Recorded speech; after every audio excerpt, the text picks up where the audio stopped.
Noelvi Marte. He's a 21-year-old for the Cincinnati Reds, formerly of the Seattle Mariners. I think this is going to be one of those fun ones that we can talk about quite a bit because really, really high ranked prospect, kind of fall from grace. Maybe has started climbing up the prospect ranks again, but let's run through it.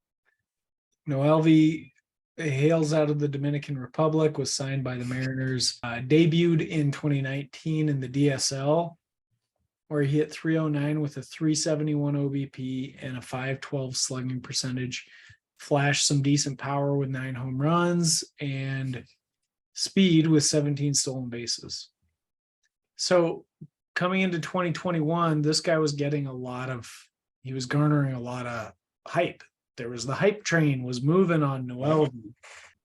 And I was kind of like, I don't know that I see that in his DSL numbers. Granted, he was 17. It's just hard to make much out of it at that point. In 2021, now at single A and high A, I'm going to combine the two. He hit 273 with a 366 OBP and a 460 slugging percentage. He hit 17 home runs and stole 24 bases. So again, very solid power and speed. The hitting numbers were good. They weren't great, but they were very good. He walked 60 times on the season. He struck out 117. So he's getting top 10 prospect billing at this point. This is what I'm reading on Twitter and stuff like that. At base, I'm probably a contrarian, right? Yeah. I'm usually trying to go against whatever the trend is, it seems. Yeah. Everybody's doing this and you're doing that, and all of a sudden you're finding success, and people ask the question why, and then they start doing what you're doing. Maybe you have to reinvent what you're doing. So I was kind of like, he's not a top 10 guy. Get out of here with that. Well, this year, he may have kind of changed my mind, which is kind of interesting because he was repeating high A. So he didn't even get promoted up. And at the beginning of the season, he was really struggling. And I was like, see, that's my bad for speaking too soon or out of turn, because he turned it on and put together a season that was very similar to last season overall. I mean, almost to a T. If you look at the OPS between the two seasons, last season was 825. This season, all at high A, was 829. Very similar numbers across the board, almost to a T. Yeah. Hit 19 home runs instead of 17, and he stole 23 bases instead of 24. But he did catch fire there after I was kind of naysaying him a little bit. And that made me change my perspective a little bit. I think this guy's a pretty solid prospect. Is he the superstar he was getting billed for? Is he the top 10 guy he was getting billed for? I don't think that. But I think this is a pretty solid guy. Yeah, he was a world breaker. There was nothing that wasn't going to stop him from being the number one prospect in baseball. That's how I was reading people's articles on this guy. And I was watching the stats pretty closely, and you guys are crazy, man. Settle down. It's so interesting how the hype train moves. It's like something starts it, and then everybody just starts picking up on it, and it's moving. And usually when that happens, I'm stepping out, because I'm like, I'm trying as hard as I can to avoid any sort of bias. And bias is always involved when there's the hype machine rolling. Yep. Just is. And I'm reevaluating this myself. I think he looks like a pretty solid prospect.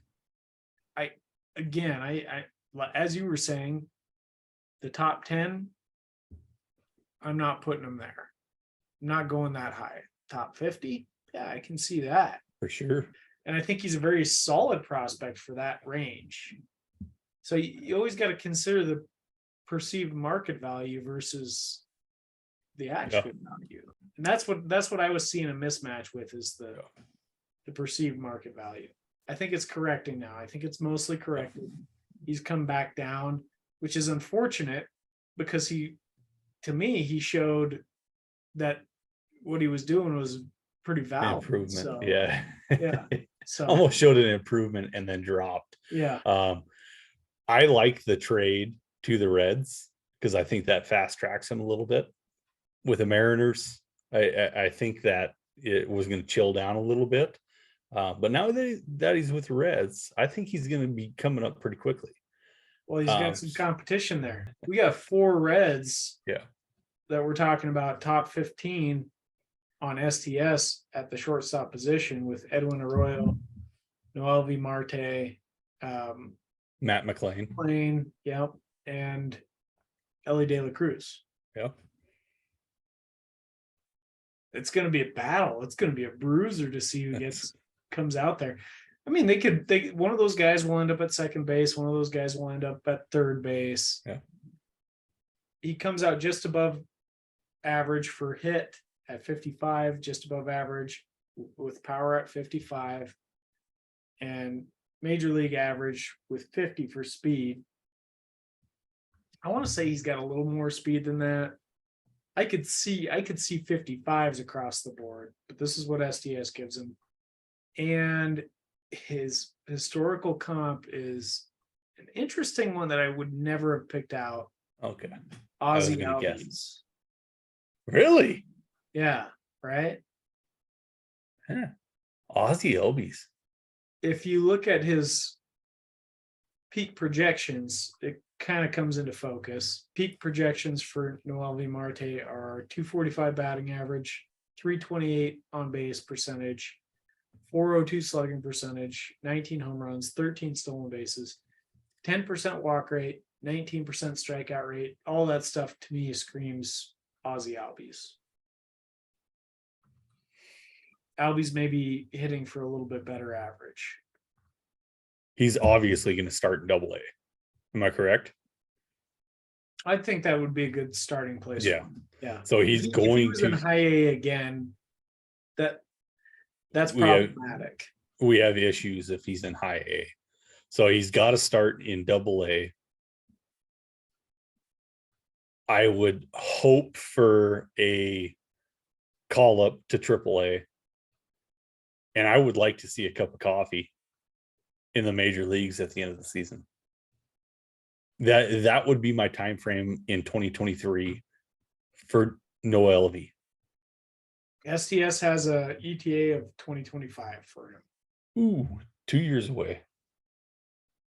But you could see if he goes into Double A this year, plays a full season there like he did at high A, and then starts next season either at Double A or Triple A, finishes the season at Triple A, then you're looking at 2025. Probably play most of the season of 2025 in the majors. If I was a Noelvi owner, I would hate that. I can't say go get him because it's so expensive. If you can find the value, then go get him. That's fine. But the value's just not there. Right now could be a chance to buy the dip, so to speak. That's crazy to me because as we run through this and we're talking about it, he's getting better. So where's the dip? The dip is in the perceived value, though. Exactly. Yep. Because I think his ranking last year is going to be higher than it will be preseason coming in this year. Yep. Which might cause some panic amongst some owners, like he's trending the wrong way.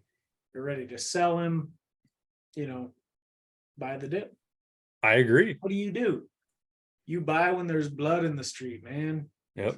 Sharks swimming, man. Go get them. That's right. Chew them up. That is Noelvi Marte for the Cincinnati Reds. If you enjoyed this video, please like, subscribe, and of course visit our website, scoutthestatline.com for more.